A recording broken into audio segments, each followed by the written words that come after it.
네, 네, 안녕하세요. 박근필 작가입니다. 오늘 박근필의 피플 인사이트 모신 게스트는, 사전에 예고해 드렸듯이 이정훈 대표님, 이정훈 작가님을 모시고 진솔한 대화를 나눠 보도록 하겠습니다. 안녕하세요, 대표님. 네, 안녕하세요. 이정훈입니다. 반갑습니다. 예, 반갑습니다. 우선 박근필의 피플 인사이트 시청자분들에게 자기 소개 좀 부탁드릴게요. 네, 안녕하세요. 저는 책과 강연이라고 하는 커리어 리브랜딩을 설계하는, 기획하는 기획사의 대표입니다. 이고 중앙의전 기획 JCP라고 하기도 하고요. 특수한 한 사람의 죽음을 기획하는, 장례를 기획하는 특수한 기업도 동시에 운영하고 있는 사람입니다. 반갑습니다. 네, 고맙습니다. 제가 시청자분들을 위해서 짤막하게 준비한 소개를 좀 보충을 해드리면은 방금 대표님께서 작가님께서 잘 말씀해 주셨지만은 커리어 브랜딩을 설계합니다. 콘텐츠, 출판, 강연을 기획합니다. 책과 강연 대표 기획자입니다. 그리고 저서가 여러 권 있으신데 뭐 몇 권 정도 일단은 안내를 해드리면은 10권을 읽고 1000권의 효과를 얻는 책 읽기 기술. 이거는 저도 읽었고요. 그 다음에 쓰려고 읽습니다. 역시 읽었고, 저도. 그 다음에 불리한 청춘은 있어도 불행한 청춘은 없다. 라고 하는 에세이로 알고 있는데 저서도 있으시고, 최근에 이제 출간하신 게 잘 보이려나 모르겠지만, 예, 위로는 서툴수록 좋다. 최근에 출간하신 요 에세이, 이런 저서도 있습니다. 그래서 시청자분들은 참고하시고, 오늘 이렇게 나눌 대화를 참고를 하시면 될 것 같습니다. 어떻게 소개를 잘 해드렸을까요, 대표님? 완벽합니다. 아, 좋습니다. 그러면은 뭐 여러 가지 오늘 본격적인 질문을 드리기 앞서가지고 요즘에 뭐 간단하게 몸풀기라고 할까요? 요즘 근황이 좀 어떠세요? 너무 바쁘신 걸로 알고 있는데 요즘 어떤 식으로 보통 하루 루틴, 하루를 일과를 보내시는지가 궁금하네요. 네, 바쁨을 제가 그냥 만들고 있고요. 네, 우선은 책이 나오고 나서 지금 2달째가 됐고, 아, 벌써 2달이 됐나요? 네네, 2달이 어휴, 됐어요, 한 벌써. 몇 주밖에 빠르죠. 안 된 것 같은 느낌이 드는데, 네, 빠르죠. 네네. 그래서 독자분들을 이렇게 많이 만나기 위해서, 그리고 깊게 만나기 위해서, 이 작은 강연들을 주로 다녀요. 네, 뭐 적게는 5분 계신데도 가고, 10분, 15분 이렇게도 가다 보니까, 그 책 나온 이후에 계속 지금 강연을 다니고 있고요. 네, 그래서 바쁘고, 하루의 루틴은 보통 제가 4시 반 정도에 이제 기상을 해서, 네, 전날 딱 준비해놨던 옷을 입고, 네, 택시를 타고, 출근을 합니다. 출근해서 아침에 도착해서 2시간 동안은, 저 자신을 위한 공부를 하고요. 그 다음에 그 공부한 내용을 가지고 7시 반부터는 온라인에서, 줌에서 그 내용을 토대로 강연을 하는데, 한 30분 정도 하고, 그리고 나서 이제 8시에 끝나면은 아침 저 이제 회사, 네, 회의를 30분 정도 하고, 본격적인 하루 업무를 시작하고 있습니다. 네, 루틴입니다. 그러시군요. 방금 말씀해주신 그 내용에서도 제가 여러 가지 질문이 드리고 싶은 게 떠올랐는데, 일단은 공부로 오전을, 아침을 시작하신다고 하셨어요. 그러면은 네. 문득 떠오르는 게, 뭐 독서는 일단 떠올랐는데, 그거 말고도 뭔가 특별한 어떤 공부가 있으실까요? 어때요? 여기서 구체적으로 어떤 공부를 하시는지. 네. 뭐 공부는 크게 2가지로 나눌 수 있지 않을까 싶고요. 급하지 않지만 중요한 공부들이 있으니까 이런 것들은 뭐 인문 철학, 요쪽 공부는 꾸준히 해야 될 공부라고 생각을 하고요. 그 다음 하나는 집중적으로 몰입도 있게, 목표를 내가 달성하기 위해서 필요한 공부들 하는데, 이 2시간 동안은 어떨 때는 조금 삶의 기반을 다지는 인문학적인 공부를 하기도 하고, 또 프로젝트가 진행이 되면 거기에 맞는 적확한 어떤 공부를 찾아서 이렇게 하기도 하기 때문에 그때그때 공부의 방향과 종류는 좀 바뀐다, 이렇게 말씀드릴 수 있습니다.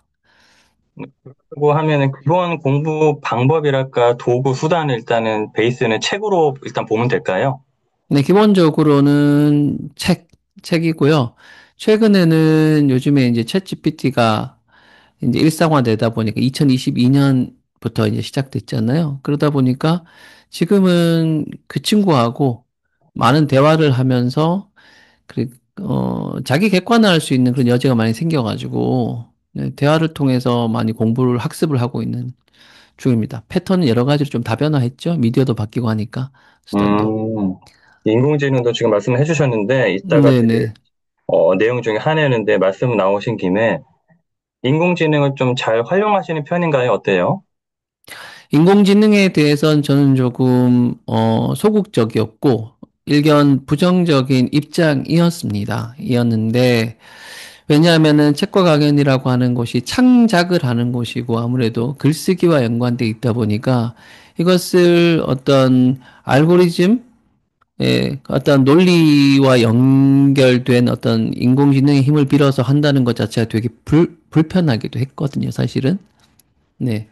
불편하기도 했었는데, 이진선 작가님이라고, 커리어 브랜딩 글쓰기라는 책을 쓰신 이진선 작가님 계신데, 그분하고 제가 한번 만나서 인공지능에 대한 이야기를 나눌 기회가 있었는데, 그분께서 오히려 저에게 이런 얘기를 하시더라고요. 앞으로 인공지능의 시대가 이미 도래했고, 모두가 쓰게 될 텐데, 쓰지 않는 사람이 오히려 그렇게 어떻게 보면 손해를 보는 게 아닐까요? 라고 하는 그 물음에 제가 마땅히 답을 할 게 없더라고요. 그거 맞는 얘기고. 그렇다고 하면은 우리가 인공지능을 AI를 사용하는 데 있어서 이제 AI가 인간을 대체하는 게 아니라 AI를 잘 쓰는 사람에 의해서 잘 사용하지 못하는 사람이 대체되는 그런 시대가 된다고 했을 때, 아, 이제는 내가 이런 어떤 편견을 내려놓고 좀 더 받아들일 것 같으면 적극적으로 받아들이고 이것을 우선적으로 잘 쓸 수 있는 사람이 돼야겠다라고 하는 생각 전환을 하게 됐었습니다. 네, 그 순간부터 이제 AI를 적극적으로 이해하고 알기 위해서 공부를 하고 있고, 지금은 하루에 2시간 정도, 한두 시간은 필수적으로 AI 리터러시라고 하잖아요. 그런 AI를 다루는 언어라든지 환경, 그런 것들을 이해하기 위한, 공부 시간으로 쓰고 있습니다. 그렇다면은 그 책과 강연의 연구생들한테도 뭔가 일종의 장려 같은 것도 하고 계실 건가요? 어때요? 어, 기존까지는, 아니었었는데, 지금 그걸 준비하고 있고요. 그래서 이 글쓰기라고 하는 창작의 생태계에서 AI를 어떻게 활용할 것이며, 또 이것이 사실 의존적으로 활용했을 때는 사람의 창작이라든 창의성에 도움이 되는 것이 아니고 오히려 역효과도 있다고 보거든요. 그래서 인간을 조력하는 도구로서의 AI는 어떻게 써야 될 것인가. 그리고 이 글쓰기라고 하는 창작의 영역에서 어떤 식으로 접근해야 될 것인가는 조심스러운 부분이어서 일단 저 자신에게 있어서 많이 조금 테스트 해보고 있는 중이고 지금까지는 아니었습니다만 앞으로의 글쓰기에 있어서 특히나 자기계발적인 영역과 또 학문적 영역, 정보를 다루는 영역에 있어서는 AI가 좀 필수적으로 쓰여야 될 것이라고 봐서 제가 바라보는 방향은 보다 빠르게, 보다 정확하게, 보다 흥미롭게 라고 하는 이 세 가지 어떤 그 조건에 부합하는 그 양질의 서적을 낼 수 있다라고 하면은 AI를 활용하는 것에 큰 그 목적에 부합한다 이렇게 생각하고 지금 시도하고 있는 중입니다. 네, 그렇군요. 그리고 아까 전에 하루 일과 루틴 중에 오전 새벽 4시 반쯤에 이제 기상을 하신다고 제가 네. 지금 기억을 하는데, 그러면은 보통은 취침을 몇 시에 하시는 건가요? 뭐 그때그때 다를 수도 있겠지만. 가능하면은 저 10시에는 자리에 눕고요.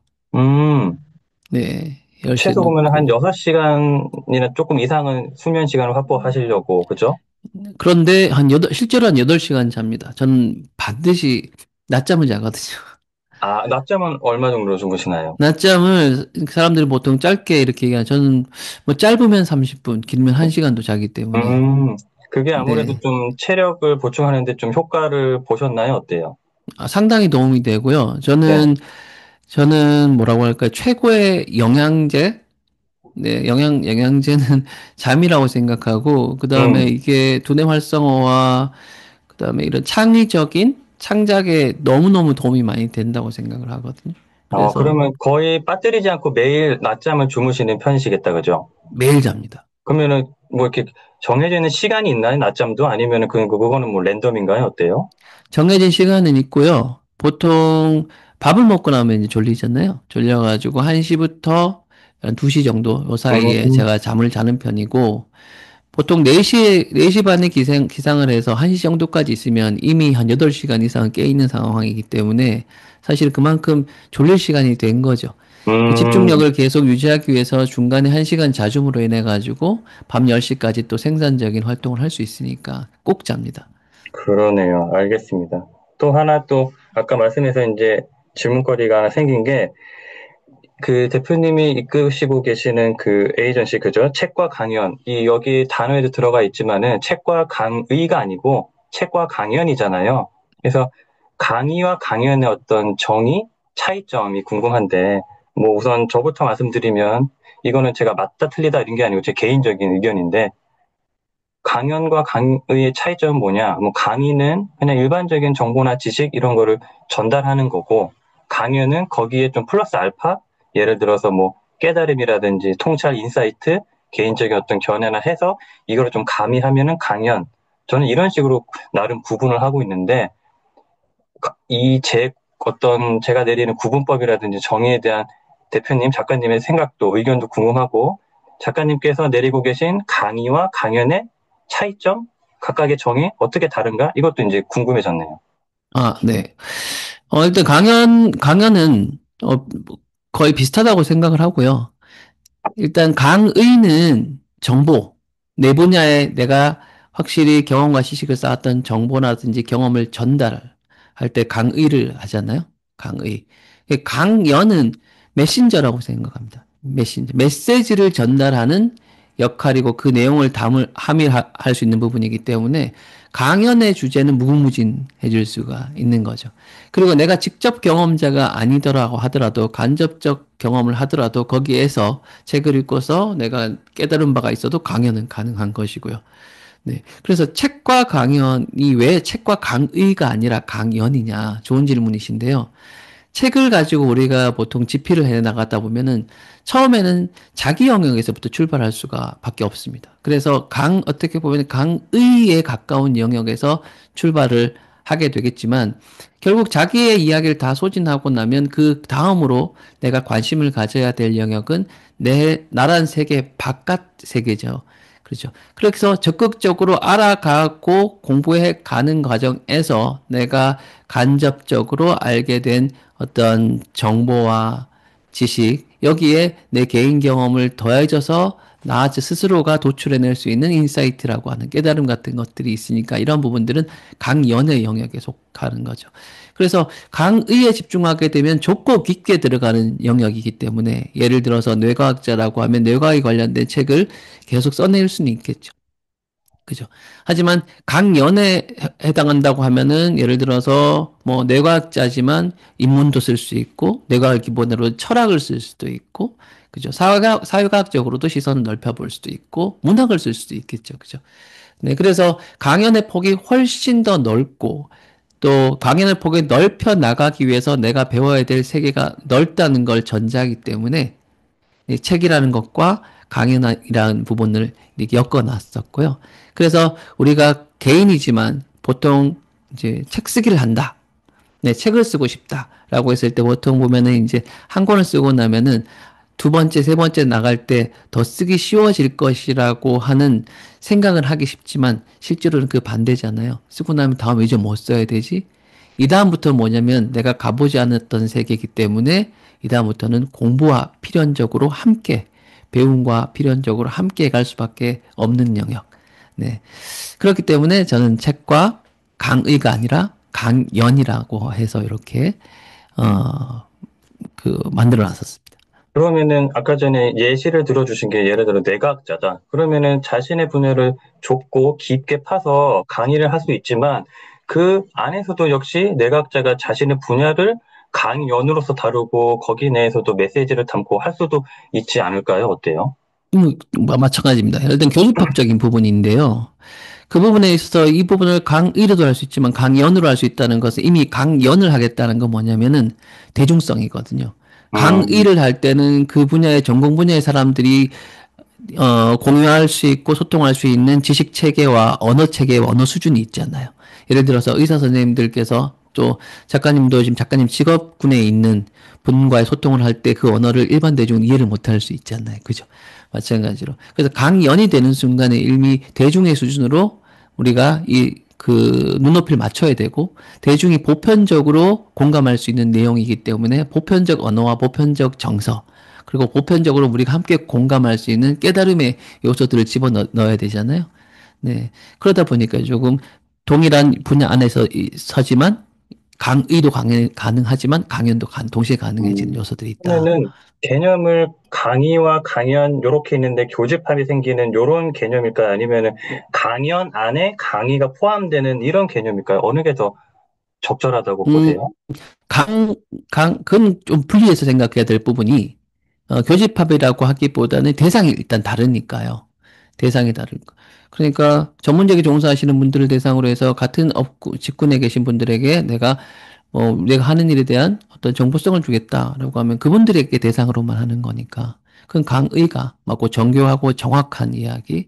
그렇지만 이게 업의 본질이죠. 예를 들어서 지금 하고 계신 그 수의사라는 직업을 가지고 계시니까 단순하게 이게 기술적 의료뿐만 아니라 동물을 다루는 그리고 동물을 생각하는 이런 근본적인 어떤 이런 철학적인 부분들까지 이야기를 할 수 있는 부분은 더 대중적이고 많은 사람들을 공감할 수 있는 내용이기 때문에 그건 강연의 영역에 속하기 때문에 그렇고 또 뭐 이 직군에 있지만 이분들이 동시에 뭐 강의를 들었지만 강연도 들을 수도 있겠죠.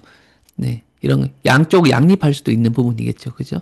네. 그래서 반드시 뭐 교집합이라든지 나눈다든지 이런 요소보다 그렇게 생각하기보다 어떤 대상을 하느냐에 따라서 강연과 강의를 구분하는 것이 조금 더 편하지 않나 생각합니다. 네, 말씀 감사합니다. 그러면은 본격적으로 일단 질문을 한번 드려볼 텐데, 대표님을 모시고 말씀을 나눌 때 요거를 또 빠뜨릴 수가 없죠. 아침 강연, 아까도 잠시 언급을 하셨는데, 새벽 4시 반에 기상을 하시고, 공부를 하신 다음에, 그죠? 한 7시 반쯤에 매일 네. 하루도 빠짐없이 아침 강연을 하시는 걸로 알고 있습니다. 온라인으로. 이것을 언제 시작을 하시게 되었고, 하시게 된 계기는 뭐 예컨대 책과 강연 때문인 건지 아니면은 그거와는 별개로 다른 목적이나 취지가 있었던 건지 그래서 아침 강연에 대한 말씀을 좀 듣고 싶네요. 네. 일단은 그 공부를 하게 된 목적은 공부는 이제는 뭐 평생 공부 시대가 됐죠. 지금 우리 40대가 이대로 쭉 살아간다면 아마 80세까지는 이제는 일을 해야 되는 시대가 됐습니다. 60세 은퇴 이런 개념이 사라지고 이제는 평생 은퇴를 할 수 없는 시대에 우리가 처하게 됐다 하는 부분. 그래서 저는 이제 그런 생각을 하다 보면은 지금 당장 급하지 않지만 내가 꾸준히 공부를 해야 되고 또 새로운 시대를 맞이해서 내가 부족한 것 이런 것들을 알아가야 되기 때문에 이런 것들은 일상 가운데 바쁜 와중에는 못 하잖아요. 못 하다 보니까 새벽에 좀 조용한 시간에 공부를 하자라고 일단은 시작을 했었습니다. 시작을 했고, 그런데 이제 사람의 의지라는 게 늘 이렇게 굳건하지 못하다 보니까 좀 흔들리기도 하고, 불규칙적이기도 하고 해서 이렇게 하기보다는 약속을 해야겠다. 시스템을 만들어야겠다. 해서 누구도 좋으니 제가 아침에 이렇게 공부를 할 텐데 제가 공부한 내용을 이렇게 전달하고자 하는데 들으실 분들은 오세요라고 시작한 게 이제 2022년, 2년인가요? 지금 한 5년 됐다고 하니까 더 됐나 보다. 지금 5년 차라고 하니까요. 저도 이제 못 세고 있는데 처음 들어오셨던 분이 5년이 됐다 그러더라고요. 네, 그렇게 해서 이제 시작한 것이 계기가 됐고, 그렇게 한두 분, 두세 분 들어오시다가, 요즘에는 이제 120분, 130분 이렇게 매일 들어오시게 됐습니다. 그래서 처음에 이제 계기는 저 스스로를 위한 공부에 시작됐다가 이 공부가 계속 진행이 되다 보니까 사람들이 들어오시는 분들이 많아지다 보니까 이제는 뭐 자연스럽게 시선이 그분들이 어떤 걸 원하실까, 어떤 게 필요할까라는 어떤 생각들을 하게 되면서 방향이 그쪽으로 가더라고요. 그래서 이분들이 요구하는 것, 추구하는 것 위주로 또 공부하게 되고 그런 것들을 내용을 정리해서 함께 나누고 이렇게 보내고 있습니다. 음, 애초 출발은 작가님 본인을 위한, 본인의 그렇죠. 공부를 위한, 근데 그것이 단순하게 나의 어떤 의지만으로는 음, 이게 꾸준히 유지되기가 어려우니 나의 의지를 믿지 말고 환경을 세팅하고 일종의 공원 약속을 하자. 그러면은 네. 그 환경에 나를 내던지면은 당연히 어쩔 수 없이 할 수밖에 없으니까. 역시 연민하시네요. 그 말씀을 들으니까 김주환 교수님 제가 좋아하는 분 중에 한 네. 분인데 김주환 교수님도 매일은 아니지만은 매주 일요일인가 이제 유튜브로 어쨌든 라이브 강의를 하고 계속 이제 그 자료를 차고차고 이제 아카이빙 하고 계신데 그 교수님 하시는 말씀이 이 유튜브는 여러분을 위한 유튜브가 아니다. 그래서 제가 친절하게 하지도 않고 하는 걸 이해를 해달라. 이거는 나의 공부를 위해서 지금 하는 거다라고 말씀을 하시더라고요. 그리고 매주 이렇게 약속을 해야지 내가 뭔가 바쁘거나 뭔가 이렇게 피곤하거나 해서 핑계에서 다음에 하지 이게 아니고 여러분과 약속을 했기 때문에 계속 이렇게 라이브 방송으로 공부를 하게 되고 자료 준비를 하게 되고 이렇게 말씀을 하신 게 떠오르네요. 같은 맥락인 것 같아서. 그래서 네, 같은 맥락인 것 보기에는 같습니다. 예, 환경 설정이 되게 중요하다는 말씀, 요게 이제 인상 깊습니다. 그러면은 이제 책과 강연 얘기를 한번 해볼게요. 그 말씀을 드리기 앞서가지고 아까도 말씀하셨다시피 장래 관련된 어쨌든 서비스라고 해야 될까? 그거에 먼저 시작된 거죠, 대표님? 사업이? 네네. 네. 네네. 그러면은 그 사업을 하다가 이렇게 책과 강연까지 어떻게 보면 확장하게 된 셈인데 이렇게 확장을 하게 된 역시 계기라가 배경이 궁금하네요. 그 사업만 계속 그냥 유지하거나 올인하는 게 아니고 약간의 전혀 다른 분야잖아요. 예, 전혀 다른 분야에 이렇게 사업 확장을 하게 된 그 말씀을 좀 듣고 싶네요.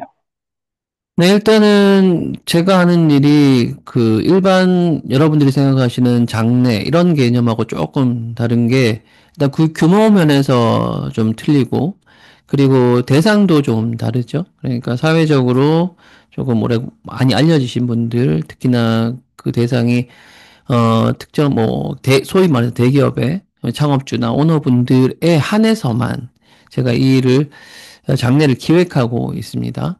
그러다 보니까 22년 차인데 예, 직업적으로 계속 죽음을 봐야 되고 죽음을 경험해야 되고 간접적이지만 그리고 이런 어떻게 보면 약간 조금 에너지가 막 나는 일 직업은 아니지 않습니까? 그리고 결정적으로 계기가 됐던 것이 2014년에 세월호 합동 분향소를 제가 좀 진행하게 되면서 안산에 6개월 정도 세월호 합동 분향소에서 제가 숙식을 거의 기거를 했었습니다.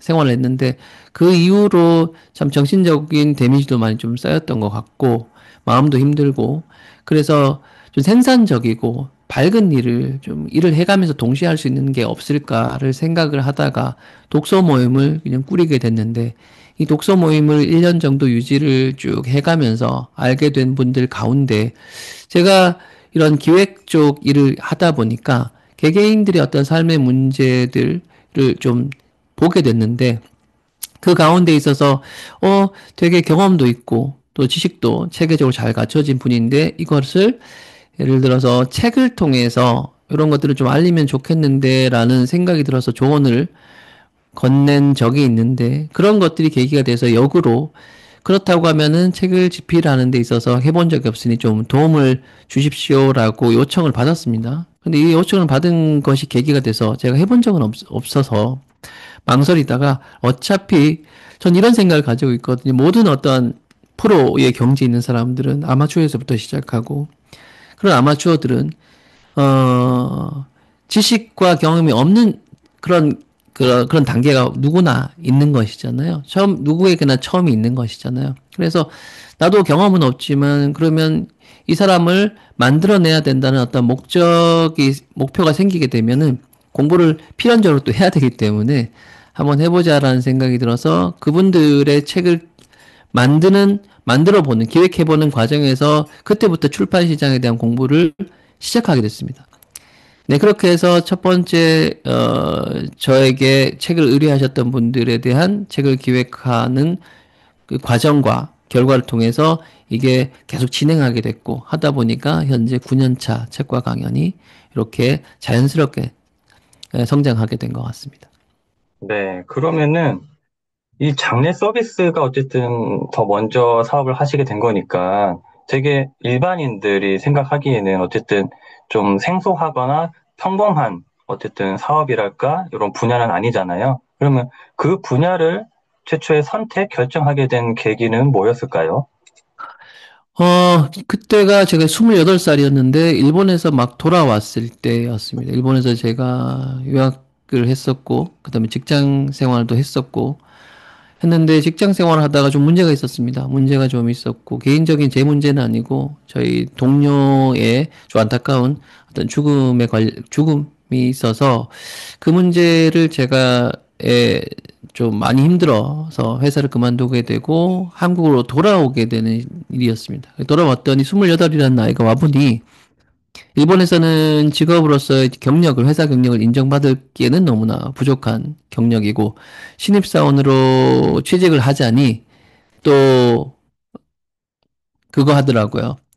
나이가 조금 신입사원으로는 좀 맞지 않더라고요. 그래서 사업을 해야겠다는 생각을 했었는데, 또 사업을 해야겠다는 생각을 했던 것이 저희 집이 IMF 이후에 계속 회복을 하지 못하고 너무 힘든 그런 상황이 이제 지속되던 시점이었다 보니까 제가 장남이고, 그러니까 일반 뭐 직장인 월급으로는 집안에 큰 도움이 되지 않는 상황이었기 때문에 사업을 하자라고 생각을 하다가 우연하게 신문 보고에서 그 회사장 부고가 난 걸 보게 된 것을 계기로 해서, 우리 보면 대통령 돌아가시면 국장이라는 걸 하듯이 회사는 회사장이라는 걸 합니다. 그것이 여러분들이 생각하시는 것보다 훨씬 더 규모가 크다. 왜냐하면은 기업의 뭐 재계 총수분들의 죽음 자체가 여러 가지로 연결되어 있잖아요. 기업의 경영에 관련된 아주 복잡한 것들이 이어져 있기 때문에 이런 것들을 미리 준비하는 과정이 상당하게 까다롭고 복잡합니다. 그런 일들을 내가 기획해보면 어떨까, 해보면 어떨까라는 생각을 하게 됐고, 당시에 국내에서는 이러한 어떤 기획사가 존재하지 않았습니다. 그래서 제가 이제 일본에 있었고, 일본에서 자료를 찾다 보니까 한국엔 자료가 없었는데, 일본에는 이미 자료가 충분히 많더라고요. 전문 자료가. 그래서 그 일본에서 자료를 가지고 와서 그 자료들을 가지고 제 나름의 국내용으로 맞는 그 회사장 매뉴얼을 만들고 그것을 기업들에게 뿌리고, 네, 그리고 그런 어떠한 일련의 노력을 거쳐서 정말 운 좋게 한 기업과 인연이 돼서 그것이 회사장이라는 것을 실제로 진행하게 되면서 국내에서 최초로 이런 기획사로서 이제 출발할 수가 있었고요. 이 이후에 뭐 여러 가지 뭐 어려움도 있었고 문제도 많았지만 그런 문제들을 해결하는 과정 속에서 하나 둘 이렇게 실적 경력을 쌓아가면서 지금은 22년 차, 좀 안정적인 기업으로 성장을 하게 됐습니다. 네. 그러면은 그 장내 서비스 사업도 그렇고, 지금 현재 책과 강연에서 이제 하고 계신 것도 그렇고, 공통의 키워드를 꼽자면은 결국 제 생각엔 기획이거든요. 그죠? 그래서 대표님의 어떤 삶과 인생에서 이 기획이란 단어는 그럼 언제부터 이렇게 친근해져 있었던 건지, 예컨대 뭐 아주 어렸을 때 청소년, 뭐 중학생이든 고등학생이든 아니면 뭐 대학생이든 뭐 20대 초반이든 그때부터 나는 기획이란 거와 되게 친한 어쨌든 삶이었다. 뭔가 기획하는 거가 되게 꽂혀 있거나 되게 좋았거나 즐거했다 이런 거였는지, 아니면은 그거와는 전혀 다른 삶을 살다가 어느 순간 기획이라는 게 내 삶에 들어왔다 이런 건지. 어쨌든 지금 대표님의 삶에서 기획이란 단어를 빼놓고는 논할 수가 없잖아요. 예, 거의 뭐 삶 거의 자체가 돼버렸는데 이 기획이란 거에 대한 어떤 말씀을 좀 듣고 싶네요. 네. 두 회사의 공통점은 일단은, 무자본 창업, 그래, 돈 없이 창업을 했고, 그리고 돈 없이 창업을 했고, 둘 다 성공했고, 어느 정도 안정을 하고 있으니까요. 그런 공통점이 있고요. 기획이라고 하는 부분들은 제가 20대 때, 그전에는 뭐 평범한 학생이었고, 그리고 오히려 삶에 막 무료하고, 의욕이 없는 그런 학생이었고, 집안이 너무 힘들어지고부터는 오히려 제 삶이 정말 나아질까? 이렇게 난 무료하고, 무미건조하고, 무의미하게 살다가 죽는 게 아닐까라는 생각을 저는 고등학교 때부터 내내 했었습니다. 그 자존감이 굉장히 낮았고, 자신감도 없었고, 이런 학생이었는데, 기획이라는 부분에 눈을 떴던 것은 사실은 20대 때 일본 유학 생활 때 생이 되면서부터죠. 근데 지금이야 제가 기획이라고 얘기하지만 그 당시에 이미 기획에 대해서 눈을 떴지만 그것이 내가 삶을 기획적으로 살고 있고 기획적으로 사고하고 있다는 사실을 몰랐었고요.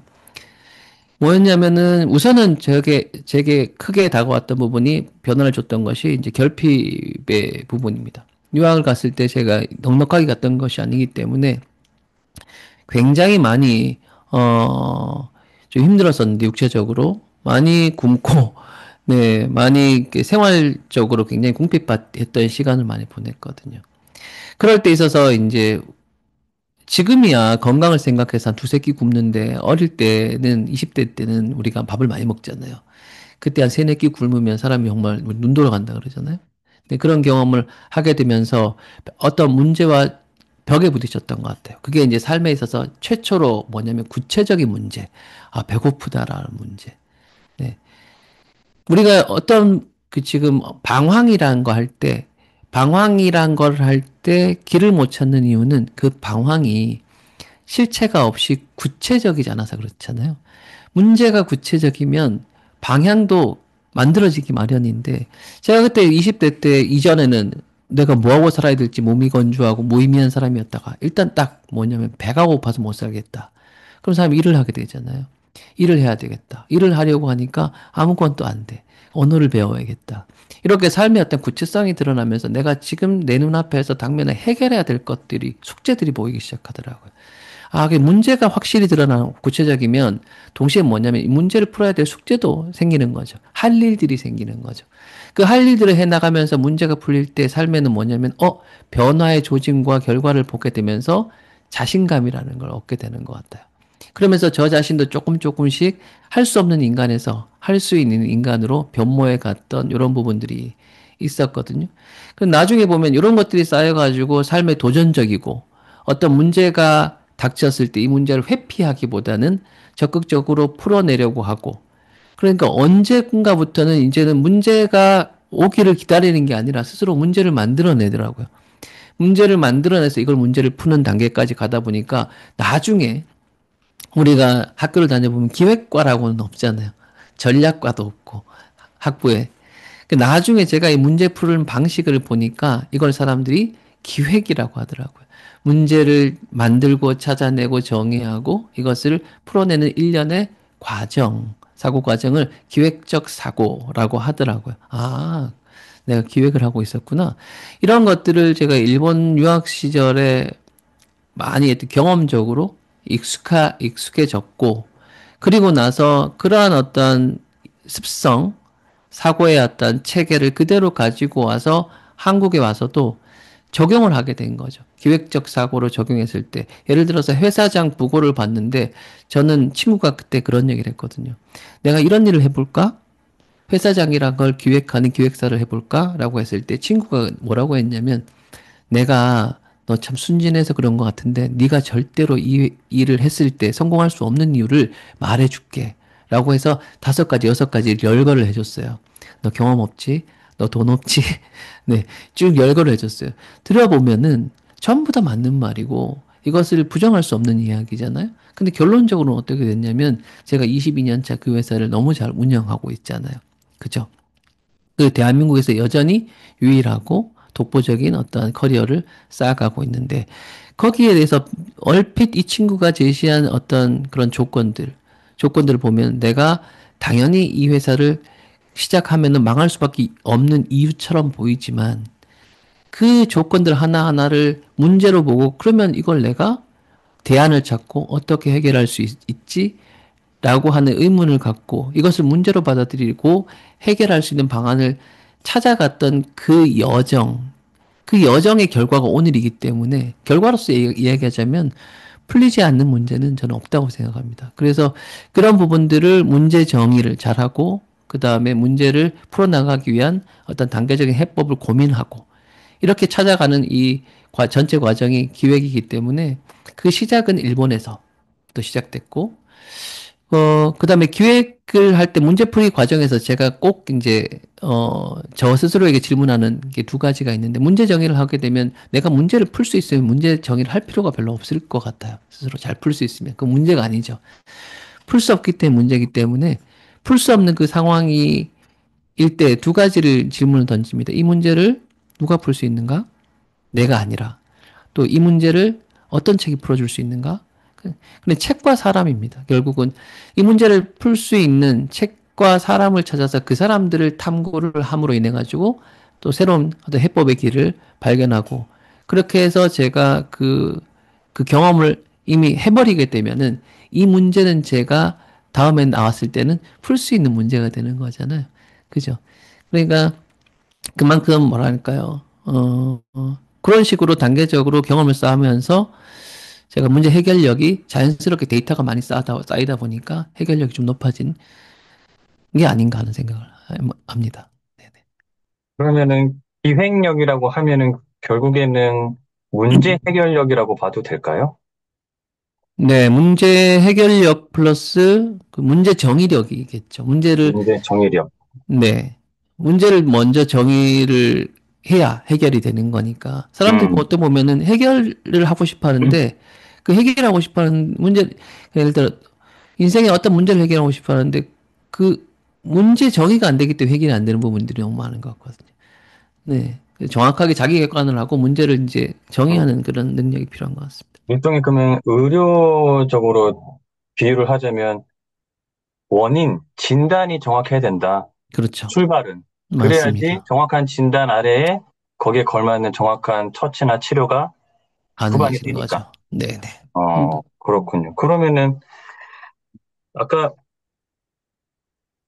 대표님께서 말씀하신 내용 중에 하나가 추상에서 구체로, 관념에서 실체로 이 질문을 이따가 드리려고 했는데 아까 자연스럽게 말씀을 꺼내 주셔서 추상에서 구체로, 관념에서 실체로 이게 이제 어떻게 보면 책과 강연의 뭔가 어떤 그렇죠. 내세우는 방향성이라고 네네. 할까? 그거로 알고 있는 이게 결국에는 그냥 없던 게 갑자기 생긴 게 아니고 대표님의 개인적인 삶의 철학에서 이게 반영이 되거나 대입을 하게 된 거라고 이해를 하면 될까요? 네.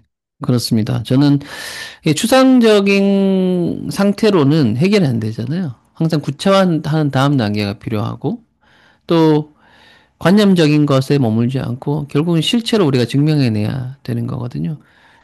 근데 많은 지금 사람들을 보면은 추상과 관념에만 머무르고 계속 그 안에서만 공부를 하는 것 같아요.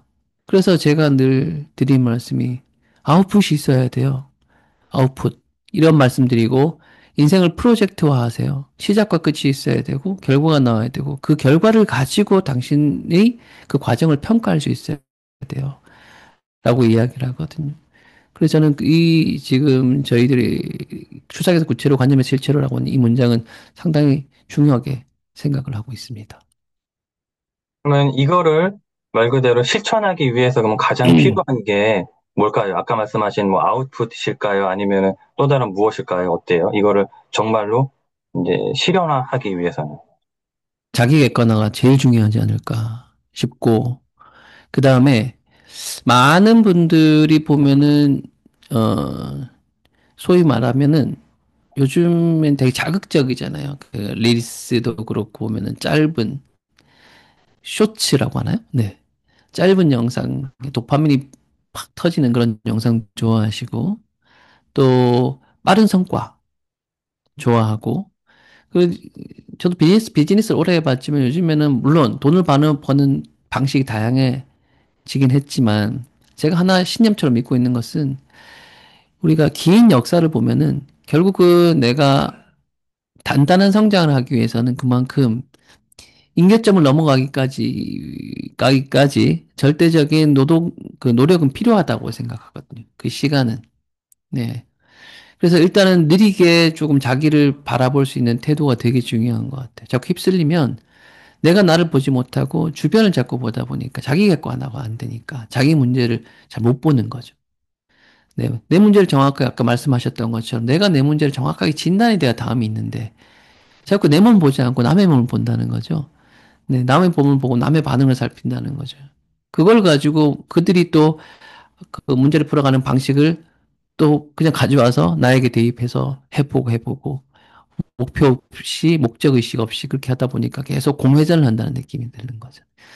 조금 느리더라도 조금 작은 성과라도 나에게 집중하고 내 문제를 내가 스스로 주체적으로 결정하고 풀어가는 이런 과정 자체도 스스로 설계해보고, 네. 그런 것들이 저는 되게 중요한 것 같습니다. 이런 네, 부분들이. 합니다.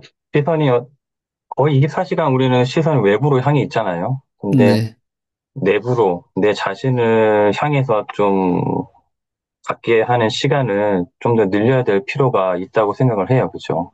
네, 의도적으로라도.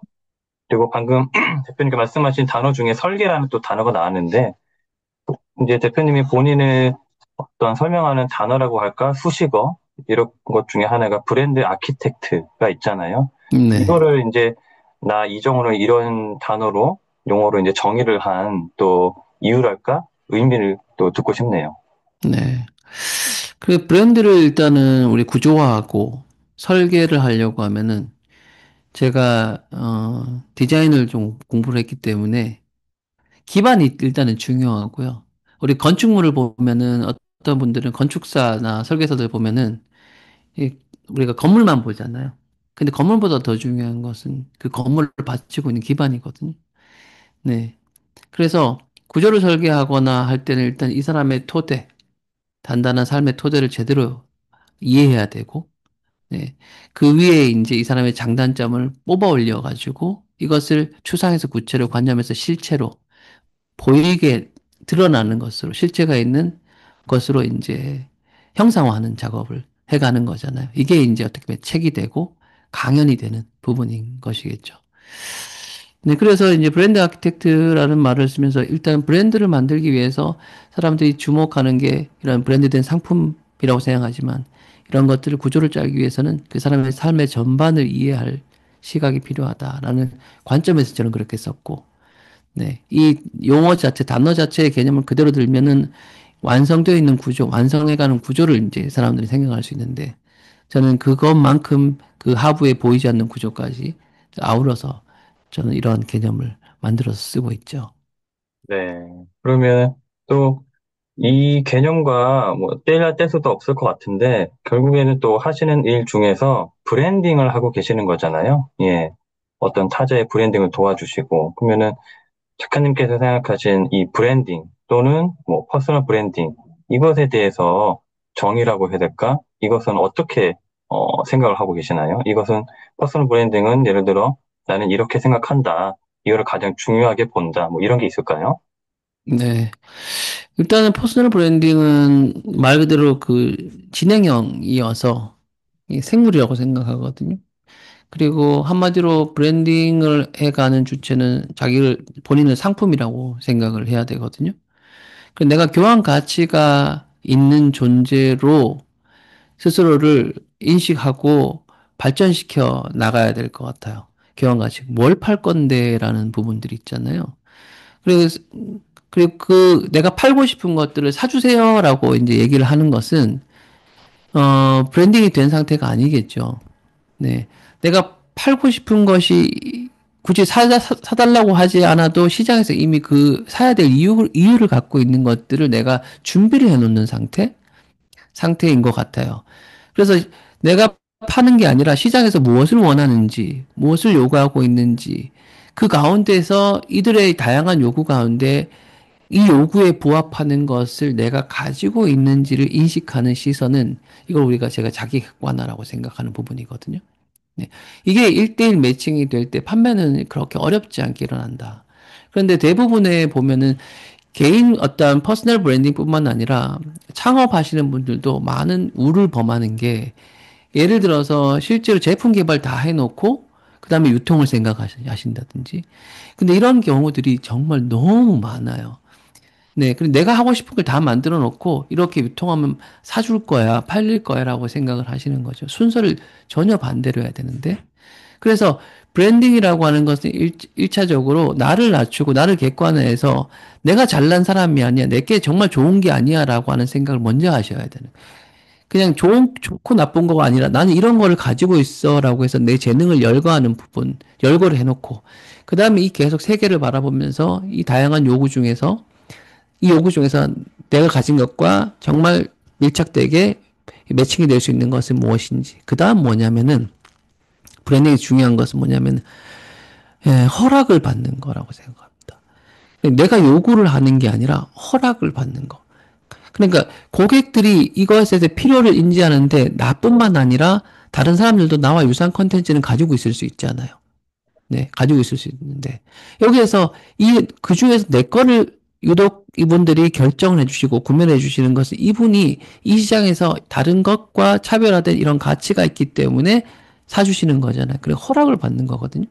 네. 그래서 그분들에게 허락을 받기 위해서 계속 내가 이런 컨텐츠를 갖추고 있지만 유일한 것이 아니기 때문에 다른 사람들과 다른 차별 점을 내가 만들어내기 위해서 어떤 노력을 해야 이분들에게 내가 상품으로서 교환 가치가 있는 것으로 허락받을 수 있을까라는 관점을 계속 가지고 계셔야 된다.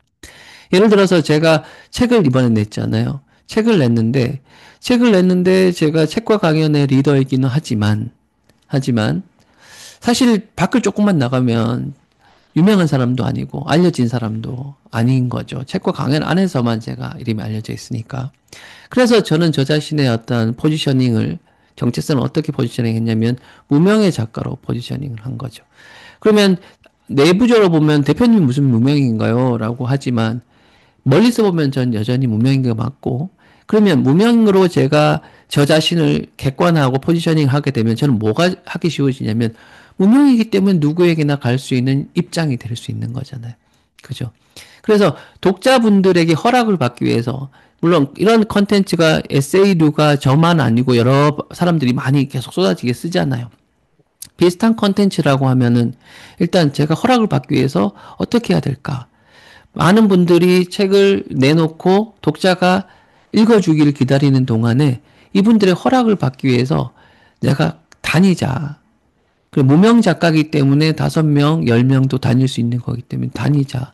라고 하고 계속 만나면서 독자분들에게 다음을 기약하게 하고 어떤 뭐 관심을 계속 유지하실 수 있도록 아니면 관심을 더 가지실 수 있도록 어떤 기회장을 마련하고 허락을 받는 작업을 사실은 하는 거거든요.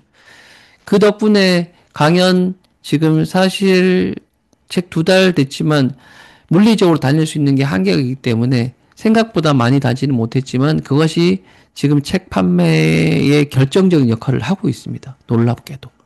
네. 그런 부분이라고 생각합니다. 그게 이제 저한테는 브랜딩이 되고 있고 브랜딩 전략인 거죠. 네.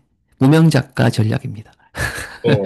그게 저는 되게 공감을 불러일으키고 많이 호응과 예, 그런 긍정적인 효과를 불러일으키는 저는 생각을 합니다. 그리고 뭐라고 표현해야 될까? 그냥 대단하신 것 같다. 왜냐면 어쨌든 바쁘시니까 일단은 1차적으로 그럼에도 네. 불구하고 이 사람인지라 아, 내가 이렇게 시간이 부족한데 없는 시간을 쪼개서 가야 되는데 그러면은 보통은 생각이 어떤 식으로 흐르기 마련이냐면 아, 10명보다 20명, 20명보다 50명, 50명보다 100명 있는 데를 선호하거나 아, 1차적으로 그렇게 뭔가 제한을 걸거나 하기가 쉬운데 대표님께서는 이번에 그러지 않으셨단 말이죠. 정말 그냥 말로만 그렇게 뱉으신 게 아니고 뭐 한 명이든 5명이든 정말 소수의 인원 독서 모임이 됐거나 어떤 온오프 모임에 그렇게 가진 걸로 알고 있기 때문에 그것이 되게 저는 대단하다고 좀 느꼈고 좀 귀감이 됐던 게 사실입니다. 음, 그리고 그거를 네.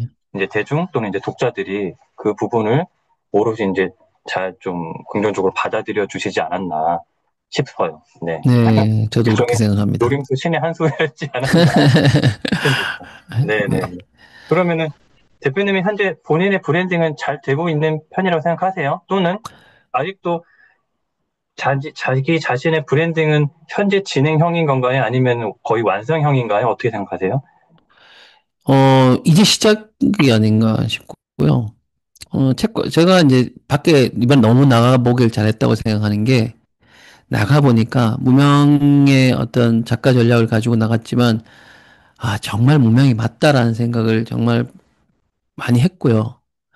그래서 이게 저는 비즈니스를 할 때, 전 피터 드러커를 아주 좋아했고, 관련된 책도 읽으면서 많이 감명을 받았는데, 그분이 그런 얘기를 하신 적이 있거든요. 왜 비즈니스를 우리가 하는가? 파는 것은 일단 인류에 공헌하는 것들을 팔기 위해서 이제 하는 거니까요. 파는 거 좋은 것이잖아요. 그죠? 비즈니스, 상품이든 서비스든. 이런 내가 생각할 때 정말 좋은 것을, 어, 혼자서 팔 때랑 여럿이서 함께 팔 때랑 그 확장될 수 있는 그런 것들을 어떻게 보면은 그 서비스를 이용할 수 있는 사람들이 더 늘어난다는 것은 사회에 이롭다라는 게 전제잖아요. 네. 그래서 지금 보면 채과 강연은 여전히 밖에서 보면은 그 점에 불과하고 우리의 서비스나 우리의 정신이나 이런 부분들은 저는 훌륭하다고 생각하거든요. 그래서 이런 부분들을 더 많이 알려지게 하기 위해서도 내가 더 많이 움직여야겠다는 생각을 이번에 하게 됐고, 책과 강연이 뭐 지금 제가 막 커리어 브랜딩 관련된 이런 플랫폼들 가운데 있어서는 좀 잘 되는 편일지도 모르겠지만 이 군 안에서는, 그러나 전체로 봤을 때는 역시나 그 점에 불과한, 그래서 우리는 조금 더 우리가 알려질 필요가 있고 조금 더 이 서비스를 많은 분들에게 확장해서 전달할 필요가 있다고 생각하기 때문에 저의 브랜딩은 이제부터가 뭐 시작이다, 정말 이렇게 생각합니다. 그러시군요. 저는 어느 정도는 그래도 뭐 틀이 잡혔습니다. 아니면 거의 완성되어 가고 있습니다라고 혹시나 대답하실 수도 있을 거라 생각을 했는데 이제 시작이라고 또 말씀을 하시니 역시 저한테도 또 많은 좀 생각을 또 질문을 던져주시네요. 대표님과 나누고 싶은 말씀은 2시간, 3시간이 돼도 부족할 것 같은데 워낙 바쁘셔가지고 예, 준비한 질문은 많지만 다 드리기는 어려울 것 같고, 그러면 또 이 또 주제는 또 빠뜨려 놓을 수가 없죠. 예, 지금까지는 어쨌든 개인적인 좀 질문이었다고 하면은, 이제 이정원 작가님으로서, 최근에 아까도 서두에 말씀드렸지만은, 위로는 서툴수록 좋다. 이거에 대한 또 말씀을 또 빼놓을 수는 없으니, 예, 위로는 서툴수록 좋다. 일단은 이 질문은 많이 받아보셨을 것 같음에도 불구하고, 예, 시청자분들 중에서도 궁금하실 수 있으시니까, 왜 위로는 완벽할수록 좋다가 아니고 그죠? 왜 위로는 서툴수록 좋다. 예, 이렇게 제목을 지으셨는지 이것의 진짜 의미는 무엇인지를 듣고 싶네요. 네, 이 질문을 받을 때마다 제 기분이나 환경에 따라 매번 답이 조금씩 달라지는 것 같긴 한데, 네, 정답은 없다는 네, 얘기죠? 네. 그 막상 지금 방금 든 생각은 우리가 지금 작가님과도 사실 실제로 아직 만나보지 못하고 이렇게 짧게 짧게 SNS나 온라인을 통해서는 잠깐 만나 뵙는데 직접 닿는 접촉 면적이 점점 짧아지는 시대. 그러니까 서로가 서로를 경험한 이러한 교차하는 지점이 점점 협소해지는 시대. 이런 시대에 살잖아요. 잘 모르죠, 우리가. 우리 서로 잘 모르고. 또 SNS나 온라인으로 보면은 책에도 적어놨지만 우리는 서로 앞모습을 보는 거지 뒷모습을 보여줄 일이 없기 때문에 사실 내가 이 사람에 대해서 진실하게 제대로 이해하고 있다는 부분들이 과거에 비해서 훨씬 더 적어진 것 같아요. 그런데 완벽한 위로, 정교한 위로, 제대로 된 위로, 이런 것들은 소위 말해서 저는 좀 뭐랄까요, 상대 입장을 생각하지 않은 어떻게 보면은 위선적이고 기만적인 행위로까지 비춰질 수도 있을 것 같아요. 네. 늘 그렇다는 건 아니고 상대가 정말 그렇게 생각할 경우도 있지 않을까 싶을 정도로. 그렇게 전제가 뭐냐면, 우리 사실 잘 모르잖아. 모르는 사람이잖아. 그래서 내가 너에게 있어서 깊이 있는 위로를 어떻게 하겠어. 그런데 네가 안 좋은 일이 있다고 하니, 근데 마음은 쓰인다. 이 정도까지가 정직한 위로가 아닌가 싶거든요.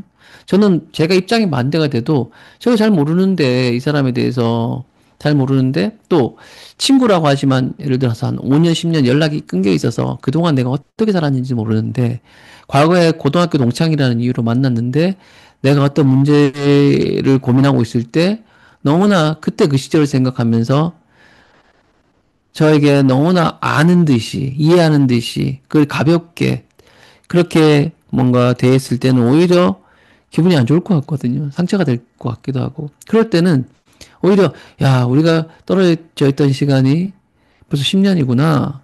그때 우리가 고등학생 시절일 때랑 너가 참 많이 다르다. 그래, 너도 어떻게 보면 세월을 살아가면서 우리가 다 이렇게 각자의 삶의 결이 생긴 거겠지. 그래서 네가 하는 이야기가 사실은 내가 너무너무 그 공감해주고 싶고 해주고 싶은데 나한테도 이게 한계가 있네. 하지만 내가 할 수 있는 게 너하고 지금 이 시간을 보내는 거라면 내가 오늘 하루 종일 있어줄게. 이게 훨씬 낫지 않나는 거죠. 이 정직함에서 오는 내 저는 그런 솔직함이 필요한데, 우리는 요즘에 보면 너무나 잘해야 되고, 완벽해야 되고, 어떤 책들 보면 자기계발서도 보면 자꾸 방법을 알려주잖아요. 그 서툰 것 자체, 진실한 것 자체가 그 어떤 것보다 좋은 방법일 수도 있다는 생각을 합니다.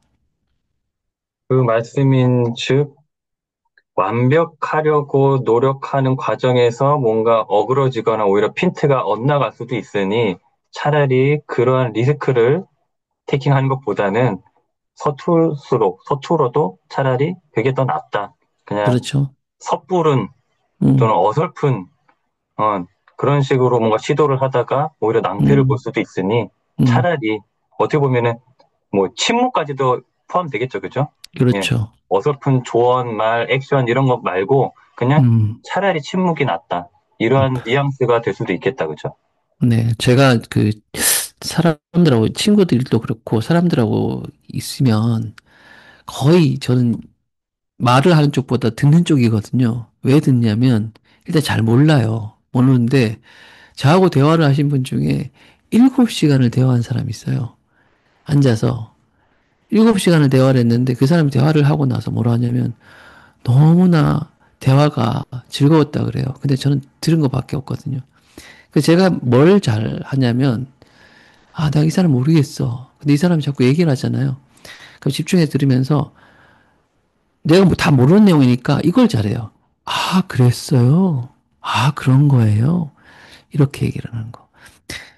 그러니까 그런 것이 어떤 문제가 있는 사람들에게 아, 당신 입장이 그랬구나. 아, 그랬을 수도 있겠네요. 이것만 주구장창 사실은 모르니까 반복하는데 그게 그분들한테 그렇게 위로가 된다는 거죠. 더 필요도 없다는 거죠. 모르면 모르는 대로 동의하고 공감해 주는 걸로 충분하다는 거죠. 네, 그런 거 많이 느낍니다. 그렇죠. 묘하게 지금 대표님의 모습과 어떤 말씀에서 제가 오버랩이 돼가지고 제가 그런 편이거든요. 그러니까 저도 음, 주로 이제 상담을 받는 뭐 제 동년배뿐만 아니고 어렸을 때부터 제 음, 주로 이제 선배 형이든 뭐 어쨌든 저한테 그렇게 상담을 하고 친구들이든 근데 저도 그거를 싫어하거나 이게 아니고 저도 그걸 좋아하고 들어주고 하는 거를 그런 성향이 있었는데 그리고 네, 방금 말씀하셨다시피 그러한 일종의 뭐랄까 리액션 피드백 반응 그냥 뭐 끄덕끄덕 내지 한번 뭐 맞장구로 표현할 수도 있고 추임새라고 표현할 수도 있고 근데 그것만으로도 상대방이 되게 만족스러워 하더라고요. 꼭 우리는 음, 일종의 그런 뭐랄까 고정관념, 강박관념 있잖아요. 네, 네, 어떤 네, 거냐. 특히 이제 뭐 이렇게 남녀 차별 이런 건 아니고 남성이 더 강한데 음, 솔루션, 음, 해결책, 그 상대를 대신해야 돼. 뭔가를 나한테 상담이든 뭔가를 에, 나한테 질문, 문의를 해오네. 그 음, 순간부터 이제 남자 머릿속에는 아시죠? 네, 계속 네, 네, 그냥 빠르게 내가 여기서 가장 최선의 조언 솔루션을 뭘 제공해야 되지? 그걸 음, 마치 미션 클리어를 해야 되는 그럴 필요가 그렇죠, 없는데 그렇죠, 그렇죠. 근데 이제 주로 이제 여성분들은 그거 음, 잘하시죠. 음, 하자마자 뭐 맞장구도 음, 쳐주고 같은 편 맞아요. 들어주고 그것 그렇죠. 때문에 간대. 그죠? 맞아요, 맞아요, 맞아요. 시시비비를 가려야 되거나 누가 맞다 옳다 네가 잘해야 되는 음, 이게 중요한 게 아닌데 그렇죠, 어떻게 보면 그렇죠. 또 답정너처럼 상대방은 이미 듣고 음, 싶은 답이 또 있고 그러면 음, 그거에 대해서 해주면 되는데 네. 사실 그게 우리는 잘 안 된다는 거죠. 어떻게 보면 그게 뭐 공감력이라고 하면 공감력일 수도 있고 그죠? 맞아요, 맞아요. 네, 네. 그게 또 그, 소통이면 소통일 수도 있고 네, 극히 대표님은 그거를 공감합니다. 잘 하신 거였군요. 알겠습니다. 일단 뭐 한 시간이 지금 다 되어가서 아유 더 네, 나누고 싶은 말씀 많지만은 일단은 말씀을 좀 마무리를 지어야 될 것 같아요. 그래서 위로가 쏟을수록 좋다. 이 주제에 대해서 한 질문만 더 드리면 이 책을 혹시 안 읽은 독자가 계시다고 하면은 이 책은 이러이러한 책이니 이러한 분들에게는 한 번쯤 꼭 한번 읽어보시면 도움이 될 겁니다라고 한번 뭐 안내 메시지랄까 그런 거를 한번 네. 부탁드려도 될까요?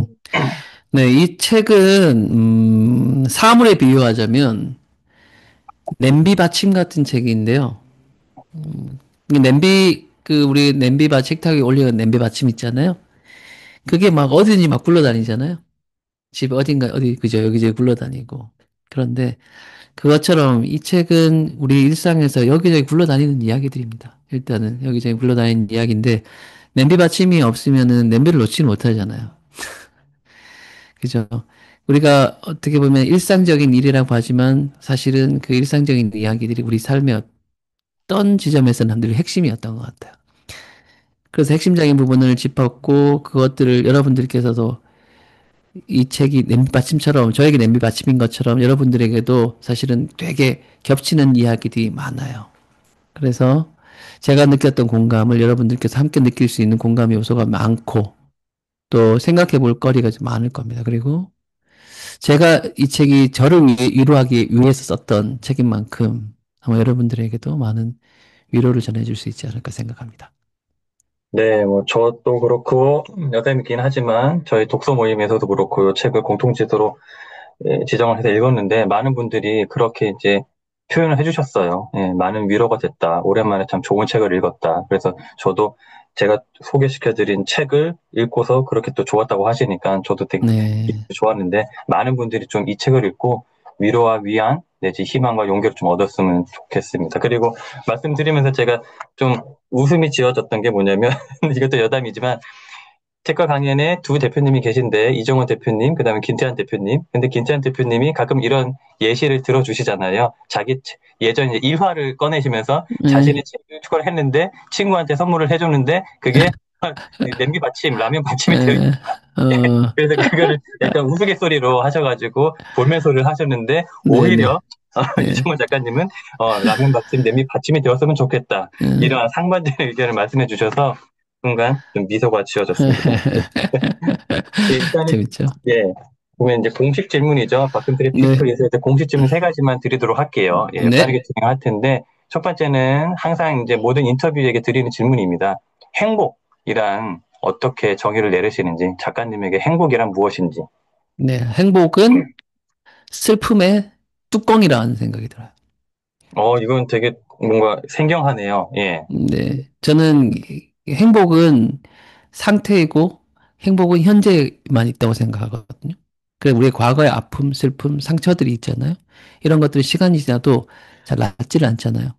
그래서 치유하려고 하지 말고 현재 이 단단한 내 행복의 뚜껑으로 그 상처들을 이렇게 잘 덮어둘 수 있으면 당신은 건강한 사람이고 당신은 그 상태로도 행복하게 살아갈 수 있다. 이렇게 생각해서 행복은 상처를 덮는 뚜껑이다. 이렇게 생각합니다. 음, 어, 역시 뭔가 작가다운, 작가스러운 되게 표현을 해주셔가지고, 작가 맞으시구나, 네, 천생 작가이시구나라는 생각이 들었습니다. 그러니까 상처라는 게 생겼다고 해서, 물론 뭐 아물었다고 해서 그게 100% 사라진 게 아니잖아요. 그렇죠. 어딘가에 네, 내면인가는 그게 존재를 하는 건데, 네, 네, 그거를 뭐랄까, 약간 포근한 이불처럼 그렇게 네, 덮어주는 게 네, 행복이라고 저는 네, 좀 이해를 했습니다. 네, 예. 남은 질문 두 가지 중에 이제 하나는 한 1시간 정도 박근필의 피플 인사이트 인터뷰를 하셨는데 소감 한 말씀 부탁드립니다. 네. 지금 박근필 작가님 같은 경우에는 메신저 역할을 하고 계신 거죠. 그러니까 사회공헌적인 활동도 하고 계신 거고, 작가님을 통해서 이야기를 이제 또 확장시켜 나갈 수 있어서 일단 너무 감사드리고요. 누군가는 그런 역할을 해주시는 것 같아요. 네, 어떤 인생의 삶의 마중물 역할을 해주기 위해서 내 시간을 기꺼이 쓰는 그 태도는 굉장히 아름답고 그 성숙한 태도라고 생각하고 네, 많은 분들이 저를 통해서도 그렇지만 이 시간을 통해서 박근필이라고 하는 사람이 저에게만 집중하지 말고 박근필이라고 하는 이 존재는 왜 본인의 시간을 들여서 이렇게까지 많은 분들과 소통을 하려고 하고 할까? 그죠? 자기 시간만큼 중요한 게 없는데, 그죠? 그런 부분들에 대해서 우리 시청자 여러분들도 생각해 볼 수 있는 시간이 됐으면 좋겠습니다. 야, 지금 이게 뭐 보실지 모르겠지만 온몸에 지금 닭살이 돋아가지고 예, 여태까지 제가 뭐 한 1년 조금 넘었거든요. 이 네네.